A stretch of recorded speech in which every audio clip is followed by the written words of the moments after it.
नमस्कार, आप देख रहे हैं जनमत की पुकार आर.के. जायसवाल के साथ।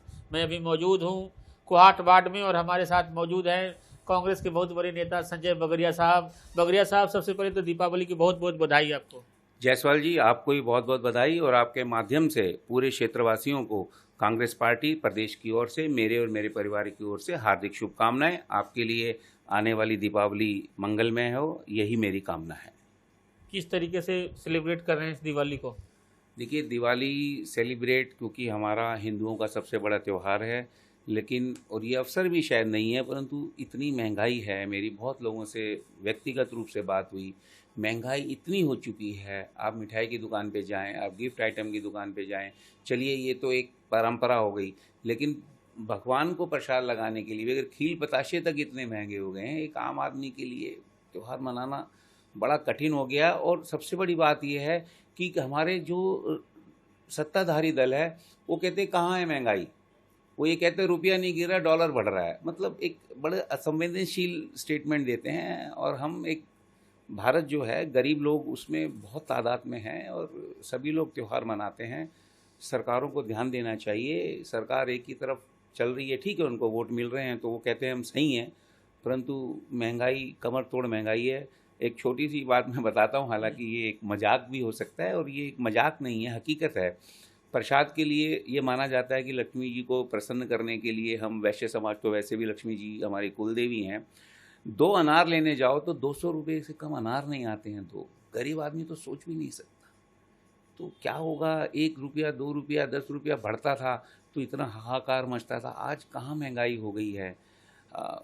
मैं समझता हूँ कि हालांकि ये अवसर नहीं है, जब कभी आपसे मौका मिलेगा इस पर हम बहुत विस्तार में बात करेंगे, परंतु सरकारों को सोचना चाहिए।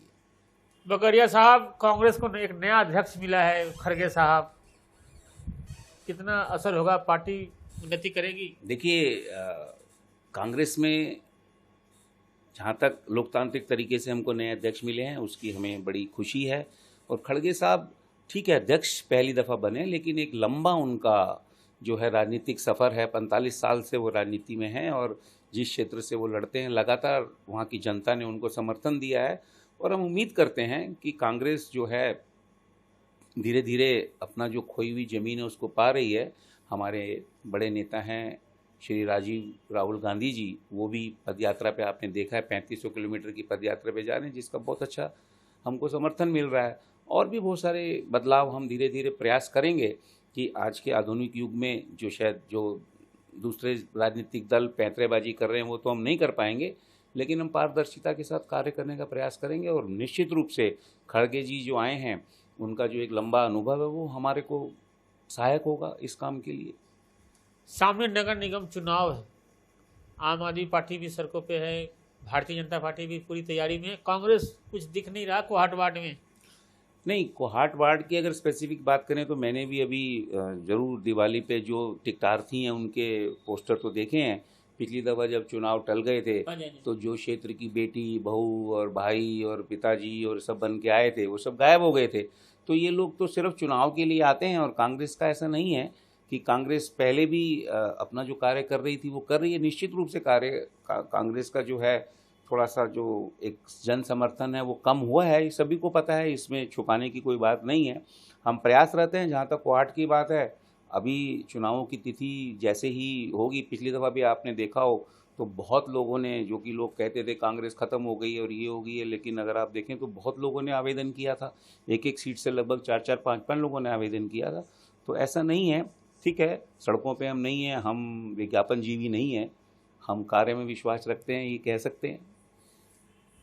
क्या मुद्दे होंगे इस नगर निगम चुनाव में? लोगों के बीच में क्या मुद्दे लेकर जाएगी कांग्रेस इस बार? सर, कांग्रेस का मुद्दा तो सबसे पहले तो ये होगा, ये दोनों पार्टियां ही आपस में एक दूसरे के ऊपर भ्रष्टाचार का आरोप लगा रही हैं। आम आदमी पार्टी ये कहती है कि एमसीडी में दुनिया जान का भ्रष्टाचार हुआ। भारतीय जनता पार्टी ये कहती है कि आम आदमी जो भ्रष्टाचार का एक पर्यायवाची शब्द बन गया है। और निश्चित भी है। आप देखिए, त्यौहार का दिन है, फिर भी उनके एक मंत्री जो हैं वो लगभग 5 महीने से उनको बेल नहीं मिल पा रही है, फिर भी वो मंत्री पद पे हैं। दूसरे जो बहुत बड़े मंत्री हैं उनके ऊपर आरोप लगे हुए हैं, वो भी कभी भी, हालांकि कभी भी सीबीआई ने कोई घोषणा, औपचारिक घोषणा नहीं की है, पर जो हमारे यशस्वी मुख्यमंत्री हैं उनको सपने आते रहते हैं, वो कहते रहते हैं कल गिरफ्तार हो जाएंगे, परसों गिरफ्तार हो जाएंगे। वो तो यहाँ तक कह दिया था उन्होंने तो गुजरात में कि उन्होंने गिरफ्तार कर लिया मनोज सिसोदिया जी को, जबकि गिरफ्तार नहीं हुए। यहाँ तक भी कह दिया जेल के ताले टूटेंगे, मनोज सिसोदिया छूटेंगे। अब पता नहीं उनको कहाँ से सपने आते हैं, क्या आते हैं, और भ्रष्टाचार में पूरे डूबे हुए हैं। और वो जिसका चाहते हैं, माफ़ कीजिएगा, गौतम जी का इस्तीफा तो उन्होंने ले लिया, जबकि उन्होंने तो कोई भ्रष्टाचार का आरोप भी नहीं था उनके ऊपर। अब जिनके ऊपर भ्रष्टाचार के आरोप हैं, जो जेल में बंद है, उनको अभी भी मंत्री पद पे रखा हुआ है। और फिर वो कहते हैं कि मैं सबसे ईमानदार हूँ और मुझे तो ये मिलना चाहिए और मेरे से बड़ा ईमानदार कोई नहीं है। तो ये जनता को देखना है, हम तो कह ही सकते हैं लोगों को, ये तो जनता को देखना है कि किस पे भरोसा किया जाए। भ्रष्टाचार सबसे बड़ा मुद्दा होगा। एमसीडी कांग्रेस पर बहुत बड़ा भ्रष्टाचार के आरोप लगाते थे, केजरीवाल आए दिन प्रेस कॉन्फ्रेंस करते थे, इस्तीफा मांगते थे शीला दीक्षित का। मैं वही तो कह रहा हूँ, जब तो अपने, माफ़ कीजिएगा, अपने वजन से ज़्यादा की फाइलें लेके घूमते थे वो, कि मैं जैसे ही आऊँगा शीला जी को अंदर करा दूंगा, मैं अंबानी को अंदर करा दूंगा, मैं फलां को करा दूंगा, डिस्कॉम में इतनी। अब मुझे बताइए, बिजली कंपनियों की ऑडिट की बात कर रहे थे, कौन सी ऑडिट हुई बिजली कंपनियों की? कौन से ऑडिट कंपनी, कौन सी घोटाला पाया गया? आज की तारीख में कौन सा ऐसा डिपार्टमेंट है दिल्ली सरकार का जिसकी इंक्वायरी नहीं चल रही? चाहे वो बिजली का हो, चाहे जल बोर्ड का हो, चाहे स्वास्थ्य से संबंधित हो, चाहे आबकारी नीति हो, चाहे शिक्षा नीति हो, किस पे इंक्वायरी नहीं चल रही? मान लिया जाए कि वो झूठे हैं सारे आरोप, मान भी लिया जाए उनकी बात को, तो भी आरोप तो हैं।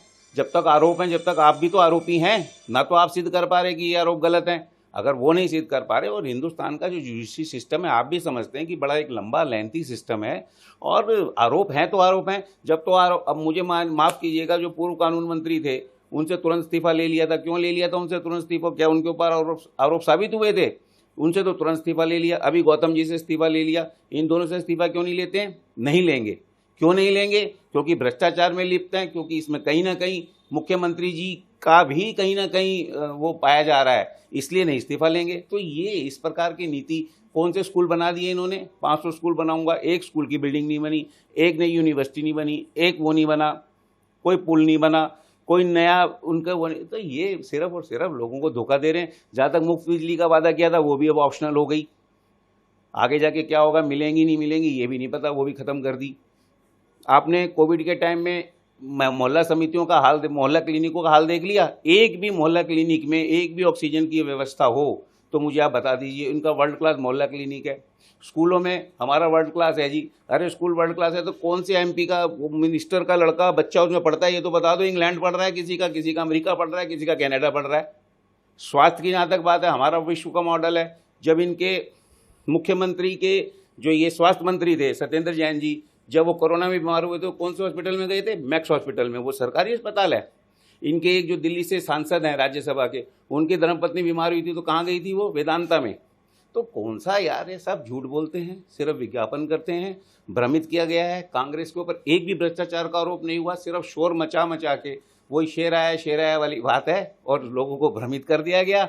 लोग बाग भ्रम में आ गए। और अब मैं समझता हूँ एमसीडी के चुनाव में लोगों को जागना चाहिए। दोनों एक दूसरे की पोल खोल रहे हैं, हम नहीं खोल रहे। वो कहते हैं ये चोर हैं, वो कहते हैं ये चोर हैं, यानी दोनों चोर तो हैं। तो कम से कम लोगों को सोचना है। हम क्या कह सकते हैं? हम तो विपक्ष में विपक्ष की भूमिका निभा रहे हैं। अभी तो लोगों को सोचना है। तो देख रहे हैं किस तरीके से बगरिया साहब भारतीय जनता पार्टी और अरविंद केजरीवाल पर, दोनों पर आरोप लगा रहे हैं। मिलते हैं किसी और खबरों के साथ। नमस्कार। अगर आपने हमारा अभी तक चैनल सब्सक्राइब नहीं किया है तो कृपया चैनल सब्सक्राइब कर लें, लाइक करें, शेयर करें, कमेंट करें। तो मिलते हैं फिर किसी और खबरों के साथ। नमस्कार।